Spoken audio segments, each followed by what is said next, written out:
Hello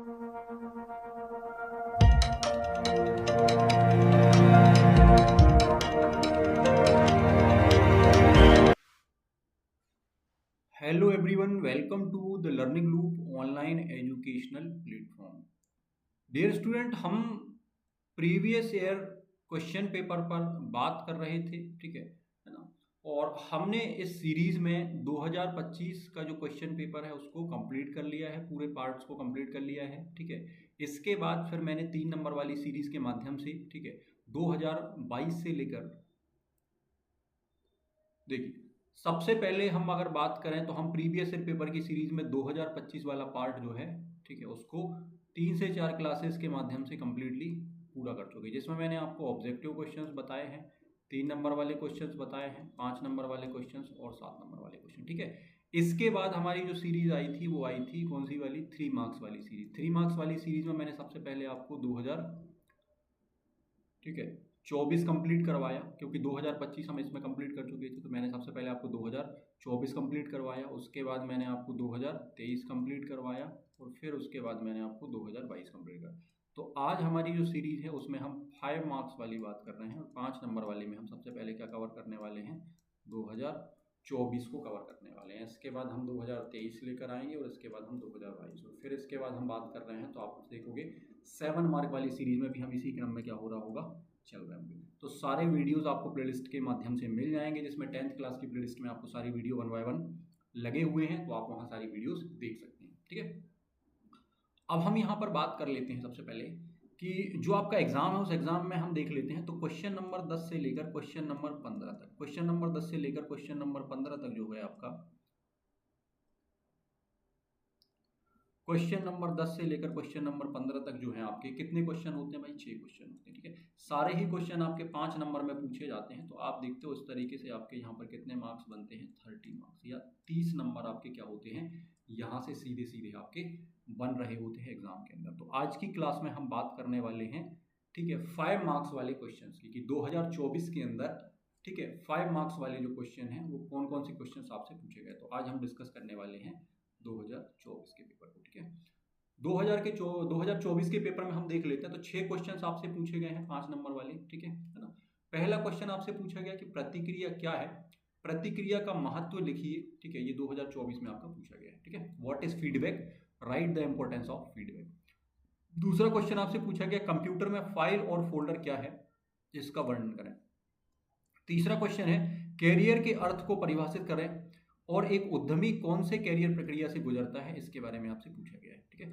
fourth question आपसे पूछा गया है कि एक डॉक्यूमेंट में इमेज की स्थिति को नियंत्रित करने वाले जो फैक्टर हैं या कारक हैं वो कौन कौन से हैं, ठीक है। फिर आपसे पूछा गया है कि उन कार्यों को लिखिए जो एक मैक्रो के द्वारा क्या होता है, रिकॉर्ड नहीं किए जा सकते या दर्ज नहीं किए जा सकते, ठीक है। 6 नंबर पर आपसे पूछा गया है कि जो लिब्रे ऑफिस बेस है उसमें यूजर इंटरफेस में कौन कौन से घटक हैं उनके बारे में आपको लिखना है। तो ये सारे क्वेश्चन ध्यान रखें 5 नंबर में पूछे गए हैं। 5 नंबर में हमारे पास जो वर्ड लिमिट होती है वो कितनी होती है, 150 वर्ड्स की हमारे पास इसमें क्या होती है, लिमिट होती है। मतलब हम 150 शब्दों के अंदर अपना क्या होता है, आंसर लिखना होता है। तो आज हम एक एक क्वेश्चन को अच्छे तरीके से समझने वाले हैं, डिस्कस करने वाले हैं, ठीक है। अब यहाँ पर मैंने आपको प्रीवियस क्लासेस में बताया कि हमारी जो लैंग्वेज है, ठीक है, एग्जाम के अंदर वो कैसी होनी चाहिए, सिंपल होनी चाहिए, है ना।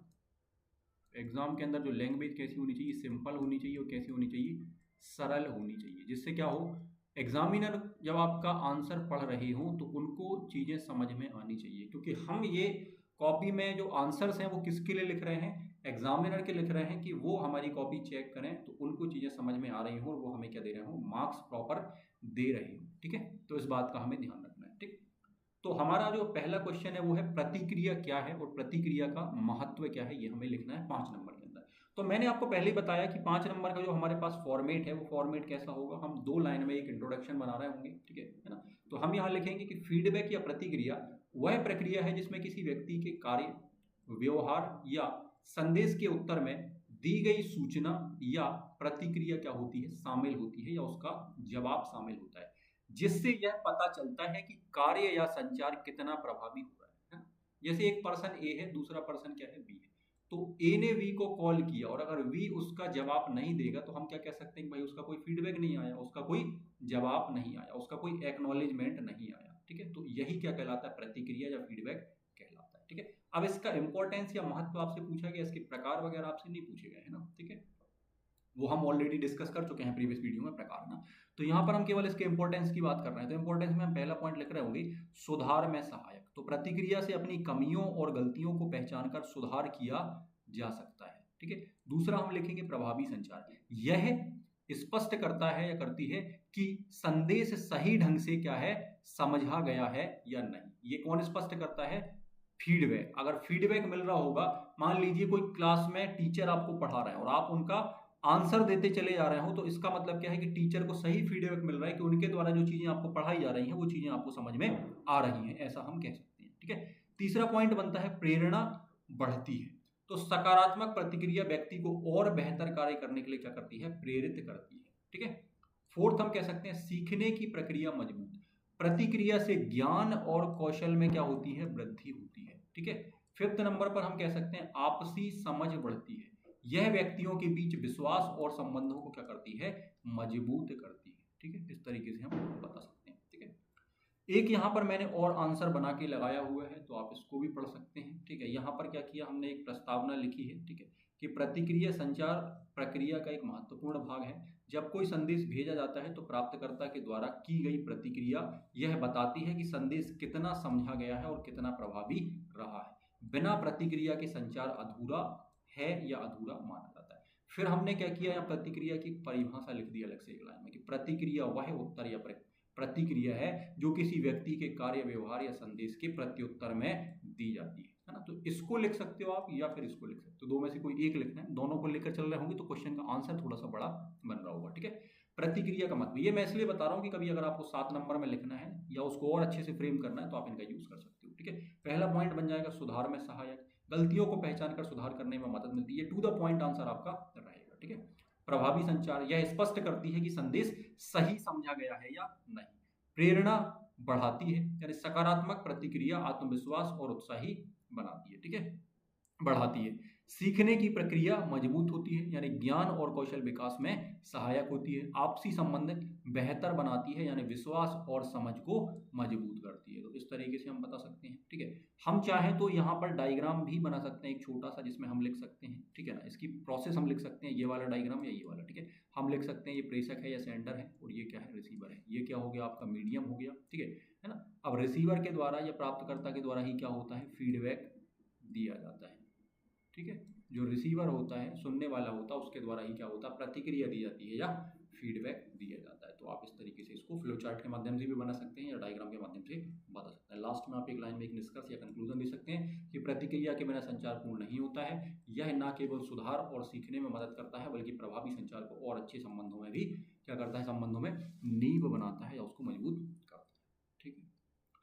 चलिए अगला हमारा जो क्वेश्चन है, सेकंड क्वेश्चन, वो है कंप्यूटर में फाइल और फोल्डर क्या है, ठीक है। फाइल और फोल्डर, है ना। तो आपको मैं एक जानकारी और दे दूं, है ना, रोजगार कौशल जो है आपका, ठीक है, 10th क्लास का है ना, ये मेरे द्वारा पढ़ाया गया है, जिसमें लगभग आपको 40+ क्लासेस दी गई हैं ना प्लेलिस्ट के माध्यम से, ठीक है। तो उसको आप देख सकते हैं, ठीक है, आपको प्लेलिस्ट में भी मिल जाएगा।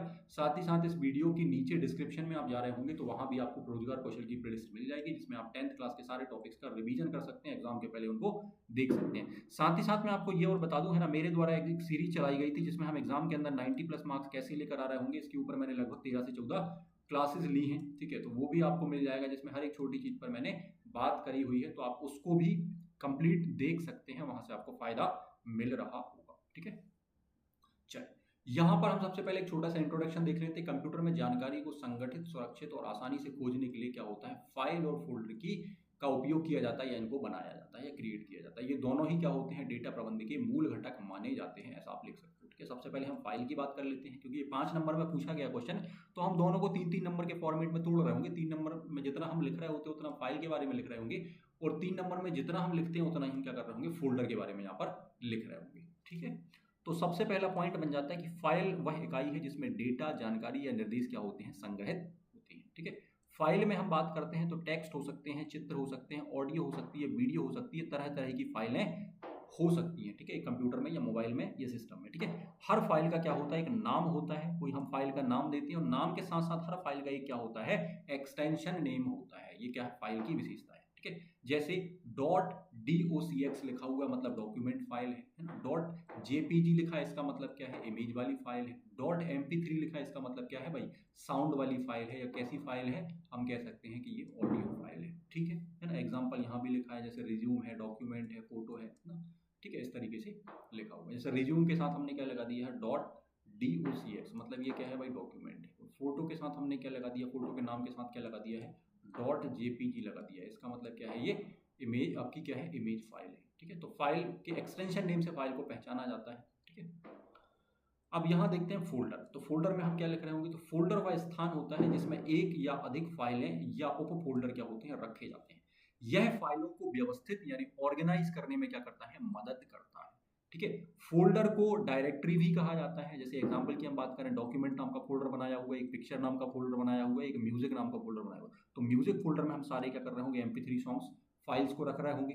पिक्चर वाले फोल्डर में हम क्या कर रहे होंगे, सारे JPG या PNG वाले जो हमारे फाइल हैं उनको हम रख रहे होंगे, ठीक है ना। और इसमें हम क्या होगा, डॉक्यूमेंट वाले फाइल को रख रहे होंगे। डॉक्यूमेंट नाम का एक फोल्डर बना हुआ है, ठीक। कभी अगर आपसे 3 नंबर में अंतर वगैरह पूछ लिया जाए तो आप उसको भी क्या कर सकते हैं, इसी तरीके से लिख सकते हैं, बता सकते हैं।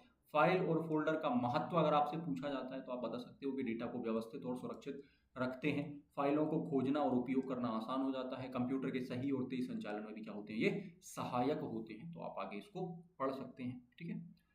चलिए, साथ ही साथ एक जानकारी मैं आपको और दे दूं कि आप जो क्लासेस है ना देख रहे हैं यूट्यूब के ऊपर, ठीक है, इन क्लासेस के जो भी हमारे द्वारा पढ़ाया जा रहा है या मेरे द्वारा या बाकी टीचर्स के द्वारा पढ़ाया जा रहा है, इन क्लासेस के जो भी PDF नोट्स हैं वो आपको टेलीग्राम चैनल पर उपलब्ध हैं, वहां से आप इनको जाके डाउनलोड कर सकते हैं, ठीक है। टेलीग्राम की लिंक आपको वीडियो के डिस्क्रिप्शन में भी मिल जाएगी, और चैनल जो है उस चैनल के होम पेज पर भी आपको टेलीग्राम की लिंक मिल जाएगी, जहां से जाकर आप है ना टेलीग्राम चैनल को ज्वाइन कर सकते हैं, और वहां से ये सारे PDFs आप क्या कर सकते हैं, डाउनलोड कर सकते हैं। वहां पर सारे 5 सालों के पेपर्स भी लगाए गए हैं, प्रीवियस ईयर के, सॉल्व अनसॉल्व, ठीक है, दोनों चीजें आपको वहां से मिल जाएंगी, ठीक है।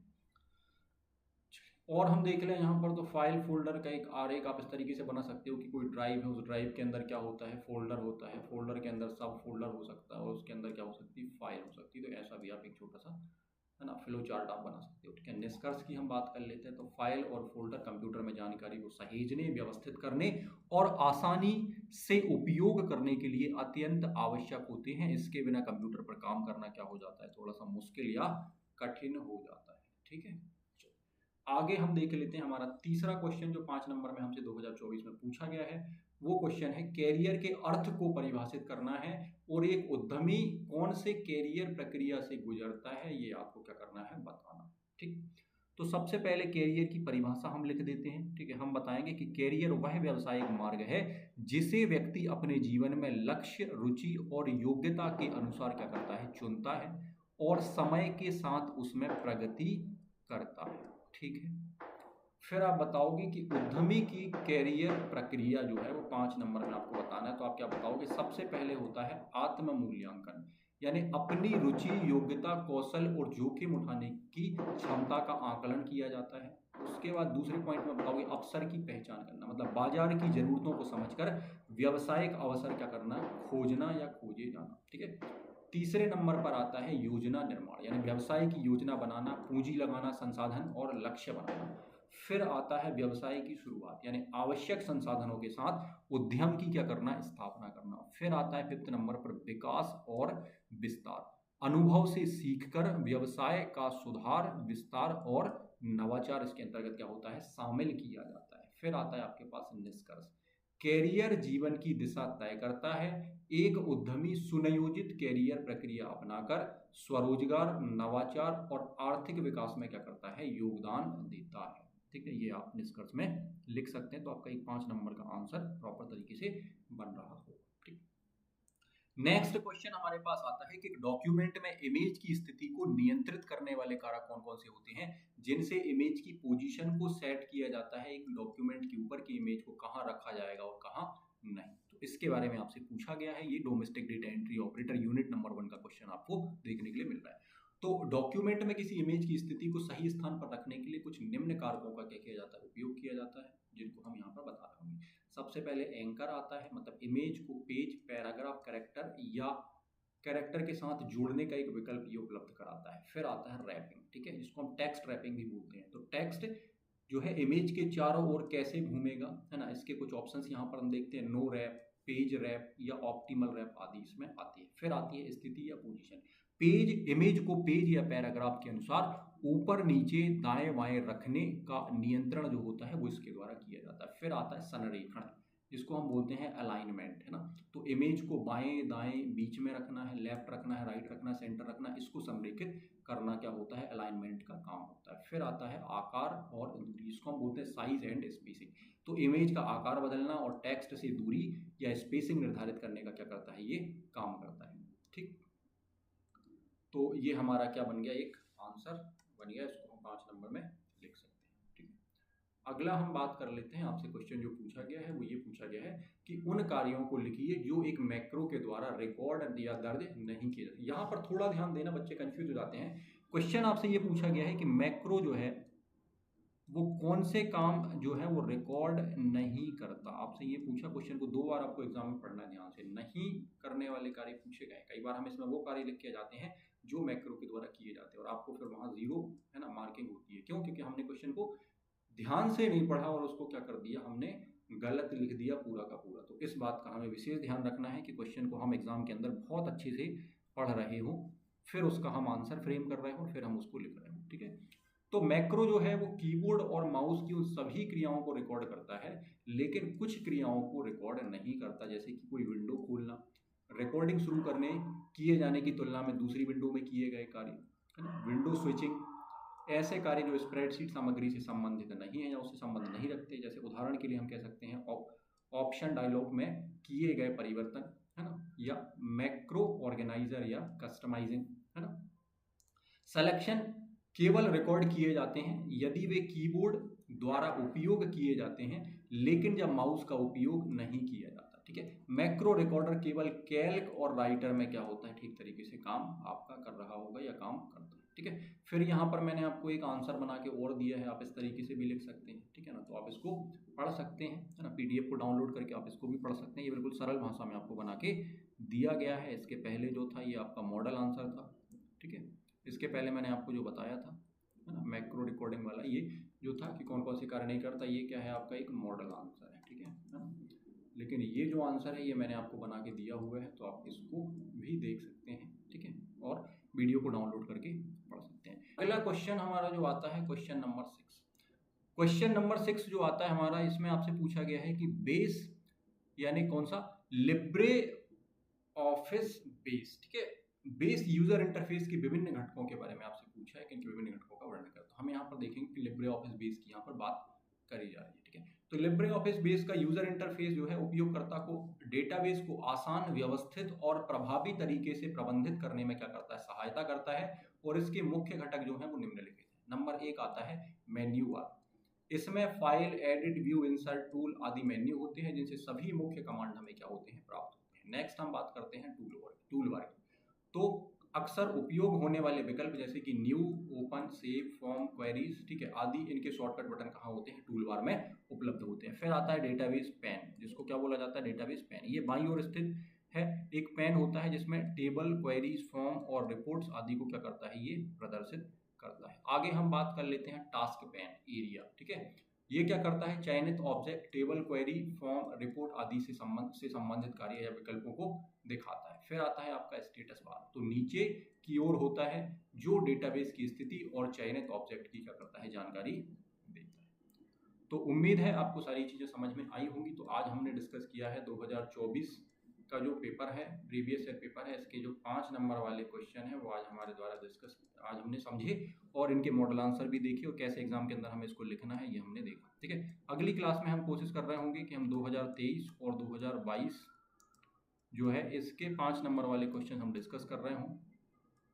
ठीक है, 2025 में आपको सबसे पहले डिस्कस करा चुका हूं, जो प्रीवियस ईयर या 1 साल पहले वाला जो क्वेश्चन पेपर है उसको हम पूरा कंप्लीट कर चुके हैं। ठीक है ना, इसके बाद हमने क्या किया, 3 नंबर वाले सारे क्वेश्चन कंप्लीट करे हैं। ठीक है, 25 से लेकर 22 तक। ठीक है, अब हम 5 नंबर वाली सीरीज में चल रहे हैं, इसके बाद हम 7 नंबर के ऊपर बात कर रहे होंगे। तो उम्मीद है आप सारी चीजें अच्छे तरीके से समझ पाए।